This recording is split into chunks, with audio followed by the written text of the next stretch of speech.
سورة المطففين ترتیب عثمانی در اتیم نمبر سورت تے او ترتیب نزولی چی دے شپک اتیم نمبر سورت تے نازل دے رست دا سورة العنکبوت نا کلمات دا دی سورت چی دی یوسل و نحنوی دی حروف دا دی سورت چی دی وسو و دیش دی بسم الله الرحمن الرحیم ویل للمطففین دا کلا نازل شو کلا چې رسول الله صلی الله علیه وسلم مبارک لاړې د مکې نه مدینې ته هجرت وکړو د مدینی خلکو پیمانو کې او په وزنونو کې کمواله کولو آیت نازل شو ویل معنا شدت عذاب دے سخت عذاب دے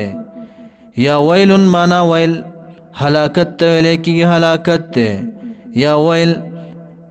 انه جبل من نار په جهنم کې یو غر دے یا وادن فی جهنم وادی دا په جهنم کې دا چا دا پارا للمطففین دا پارا دا کمون کې د پاره د کمونکو په کېل کې یعنی پیمانه کې او په وزن کې څوک چې په وزن کې کمواله کوي او په پیمانه کې کمواله کې هغه د پاره څه دی وایلون شدت عذاب دی یا هلاکت دی یا وادي د په جهنم کې یا غر دی دی د پاره مفسرین ویا مراد تن ټول حقوق دی چې په ظاهر کې مالی حقوق باره کې دا راغلی دی خو مراد تن ټول حقوق دی میړه چې د خپل خزینه حق غواړي چې په ادب سره زندگی تیروي ما سره او دا غي حق نه ادا کوي نو ده هم په مطففین کې راځي بادشاہ د خپل قوم نه حق غواړي چې زما اطاعت وکړه او د قوم حق نه ادا کوي قوم تخپل حق نه ور کوي ده هم په مطففین کې راځي نو رب کریم فرمایي الذين دا مطففین وکسان ذکتالو کله چې دی پیمانه تلی علی الناس من الناس د خلقنا د ځان د پاره پیمانه تلی استوفون پورواله کوي و اذا کالوهم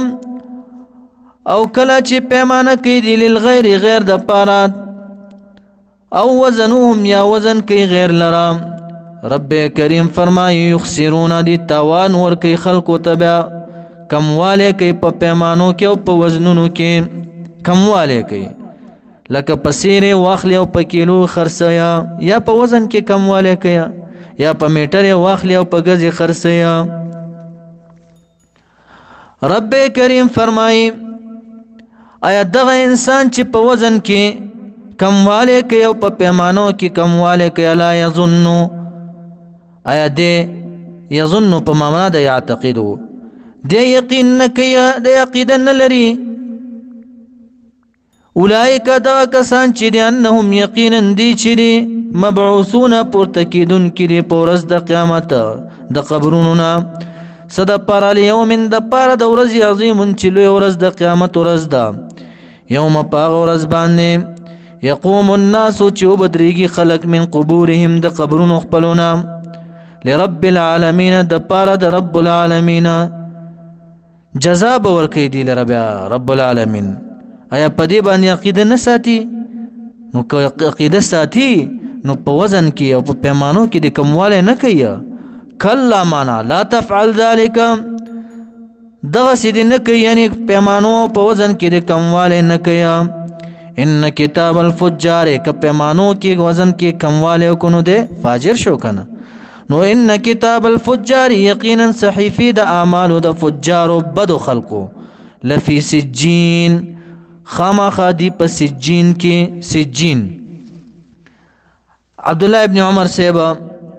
او مجاهد سیب ضحاک سیبا جمهور مفسرین وهي الارض السابعه السفلى فيها ارواح الكفار دا وزمکه لاندې یو زیده جمهور وی چې یو کانه ده هلته عملنامي او ارواح د کافرانو دي یا مرفوع روایت ده وی جب فی جهنم دا یو کند د په جهنم کې کولاوا سجین غته ویل کیږي او اکرمه سیب دا سه معنا کې د سجین ان کتاب الفجار لفی سجین معنا لفی خسار و ضلال په خساره کې دي او په گمراهۍ کې دي یا بعضی وی لفی حبس و ضيق شدید دی په جیل کې وي تنګي کې به وي سخت. انس رضی الله تعالی عنه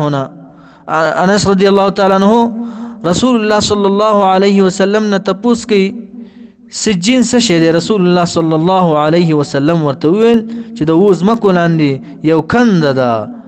او هغه کند ته سجین ویل کېده. نو جمهور دا معنا شو. جمهور و چې سجین د وز مکو لاندې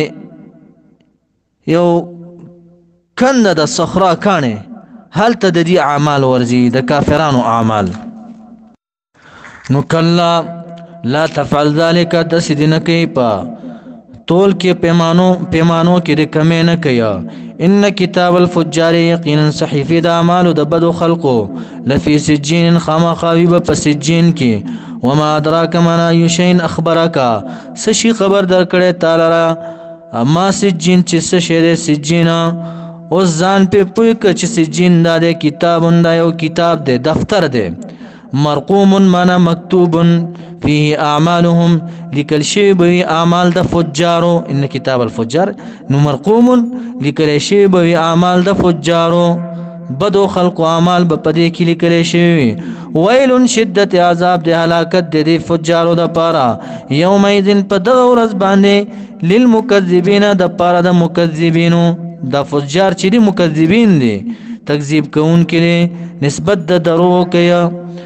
الذين دا کسان یکذبون چې نسبت د درو کوي بيوم الدين په ورځ د جزا باندې. وما يكذب تکذیب نه کوي به په ورځ د جزا باندې نه په ورځ د قیامت باندې الا مگر تکذیب کوي نسبت د درو کوي كل معتد هر یو لوی تجاوز کوونکی لوی ظالم اسیم چې غټ ګناګار دی. اذا تطلع کله چولستل شي علیه پدې باندې آیاتونه زمونږه قال وینو دا ظالم تجاوز کوونکی اساطیر الاولین دا خواسي د پخوانو خلقو قصې د زړو خلقو خبرې دی وې دا. رب کریم فرمای جواب کیا کلا هرگز د سینه د لیس کما یقولون د سینه د لک څنګه چې دی ویا بل نه بلکې اصلي خبره دا رانا معنا زنگ د غفلت رسیدلې ده. رانا معنا زنگ د غفلت رسیدلې ده علی قلوبهم زړونو د دیتا ما معنا بما په سبب د کانو چې دي یکسبون د کوم کسبونه کیا گناهونه کوي شرک کوي وغیرہ د دې په سبب باندې د دې زړونو ته زنگ د غفلت رسیدلې ده. رین هغه خیری ته ویل شي هغه زنگ ته ویل شي چې د ګناه په وجه کې د ګناه په وجه پزړه کې تورواله راولي بیا هغه تورواله په غالب شي. حدیث کې راځي چې یو بنده ګناه کوي نو په دې زړه یو تور ټاکي ولګي ټاکي پیدا شي. کتوبه یو وستله نو هغه به ختم شي. کتوبه نو باسي تر دې چې د تمام زړه راګیر کی دا تورواله نو دا ټول زړه تور شي. د دې علاج سره استغفار او ذکر د الله. او حسن سے وی بل رانا هو الذنب على الذنب دا گناه دا په گناه دا پاسه چې څوک گناه کوي حتى يموت القلب تر دې چې وي د زړه مړ شي وي. ابن عباس سے وی طبع عليها مهر لګول الله تبارک وتعالى د دې په زړونو باندې. وکلا ليس كما يقولون د سینه لکه څنګه چې دی ویا بل رانا بلکې زنګ د غفلت رسیدلې علی قلوبهم زړونو د دې تماما بما په سبب د نیکانو چې دي یکسبونکم کسبونه کوي. کلا حق خبره ده کوم یو دا خبره انهم یقینا دي چې دا کافران عن ربهم من عن رؤيه ربهم د دیدار در خپل یوم دین په دغه ورځ باندې په ورځ د قیامت لمحجوبون معنا لممنوعون عن رؤيه ربهم لمحجوبون لممنوعون خامخ کړي شي وي عن رؤيه ربهم د دیدار در خپلنا. ثم بیا انهم یقینا دي چې لصالو معنا لداخل خامخ داخلون کې وي الجحیم جهنم تا. ثم بیا يقال ويل بشديتا د جهنم پیردار فرشتي بورته ويا پیردار فرشتي هذا دا عذاب چې الذي غده كنتم چې وی تاسو به په عذاب باندې تکذبون نسبت د دروغ مو کولو کلا من حق خبر ده ان کتاب الابرار یقینا دفتر د اعمالو د ابرار نیکو خلقو لفی علیین خامخابوی په علیین کې علیین سشر فوق السماء السابع تحت العرش و پاس د او اسمانونو تحت العرش التبوی د دی اعمال دارنګه ابن عباس سے معنا که هو لوح من زبرجدة خضراء دا یو لوحه د تخته ده د زبرجدو شنه تخته ده معلق تحت العرش زړند لاندې د عرش نه اعمالهم مکتوب فيه اعمال التلیکل شوی دي عطا سے وی مراد تنه عطا سے د ابن عباس سے قول راخي مراد د علیین هو الجنه جنت او ضحاک سے وی مراد تنه سدرة المنتهى ده خو اکثر وی چې دا و مسمان د پاسه تحت العرش لاندې دا غینا د علیین د دې اعمال بال تړل کی کلامنا حق خبر ده ان کتاب الابرار یقینا دفتر د اعمالو د ابرار نه کانو لفی علیین خما خیب په علیین کی وما ادراک ای شیء خبرک سشی خبر در کړه تعالی را ما علیون من ای شیء علیون سشی د علیین دا هم یو دفتر دے کتاب یو دفتر دے مرقوم منا مکتوب فيه اعمالهما لکل شی و اعمال د نیکانو خیر به پکوي یشهدو چې حاضری کې دي دفتر د اعمالو ته المقربون مقربین ملائکه ان الابرار یقینا د نیکان چې الله لفی نعیم خامخه به په نعمتونو کې علی الارائک ناس به په تختونو باندې ينظرون ګوري به د نعمتونو خپل ته په جنت کې تعرفو تب پیجنی اے اوریدن کیا فی وجوههم په مخونو د دې کې نظرة تازگی النعیم د نعمتونو تازگی بدر تخکاری ګوره چې سوق خسته خوراکو کې یو دو درې ورځې په دې مخ کې آثار ښکاری نو د دې په مخونو کې به نور وی خسته به وي سپین به وي اسقونا سکی به دی په جنت کې من رحیق د شراب صافنا رحیق شراب تک سپین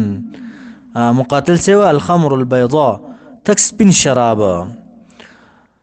مختوم منا مهر کړي شی بوي بند بوتلی بوي ختامه مهر داغي مسکن مشک بوي یا ختامه منا اخر داغي مسکن بوي د مشک بوي ځکه ابن مسعود سے وایي چې کله دی دا شراب وسکي د جنت نو ورستو به یو ناشنا یو خون به د مشکو نو ختامه یا مهر داغه یا اخیری خون داغه مسکن بوی د مشکو بوي او فی ذلک په دې نعمتونو کې فلیتنافس المتنافسون فلیتنافس معنا يرغب باید د چې رغبت وکړي المتنافسون معنا الراغبون رغبت کون کی یا بعضی معنا کوي فليعمل العاملون مجاهد سے معنا کوي پس باید د چې عمل وکړي العاملون عمل کون کی یعنی داسې اعمال دو کی چې د نعمتونو ته ځان ورسوي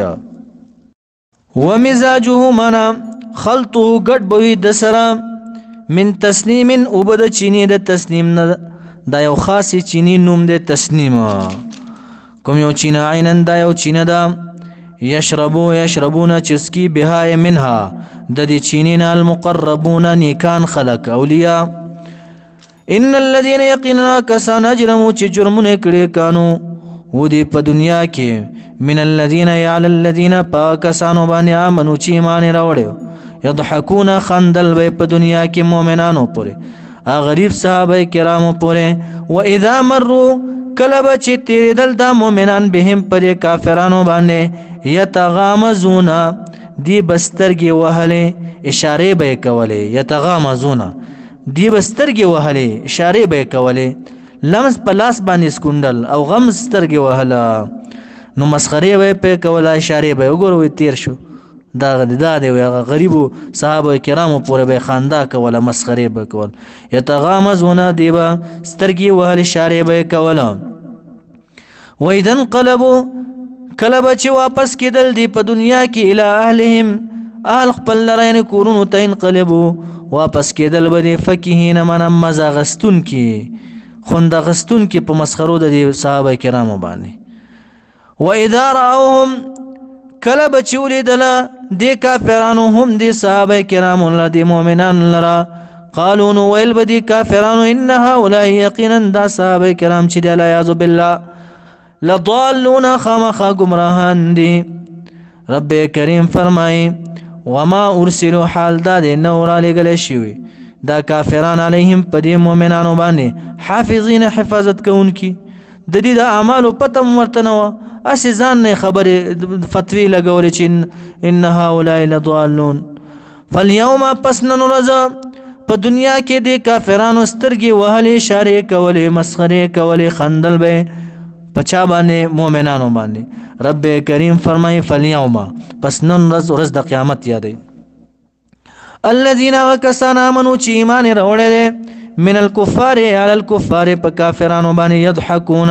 خاندبا نن ورځ به دا مؤمنان په کافرانو باندې خاند د دې خاندا بسنګوي د جهنم دروازې به د کافرانو ته کولاو کړي شي ورته به ویل شي چې وځي د جهنم نه کله چې د دروازې سره نږدې ورسیږي نو دا دروازې به بند شي نو برنه خو به مؤمنانو د جنتیانو ته دا کافران ښکاري نو دی به په خاندي نو رب کریم فرمای فاليوم پس نن ورځ الذين كسنا امنوا چې ایمان راوړل من الكفار على الكفار په کافرانو باندې يضحكون خاندبا على الارائك پتختونو بناس بيد مؤمنان جنتيان ينظرون ګوري به دي کافرانو ته په جهنم کې به پراته هل سو به هل په معنا د قد استفهام تقریر په معنا د قد په تحقیق سره سو به جزاء ور کړی شي الکفار کفار لرا ما دا غس کانو چودي په دنیا کې يفعلون کوم کارونه کوله مسخره کول په مؤمنانو باندې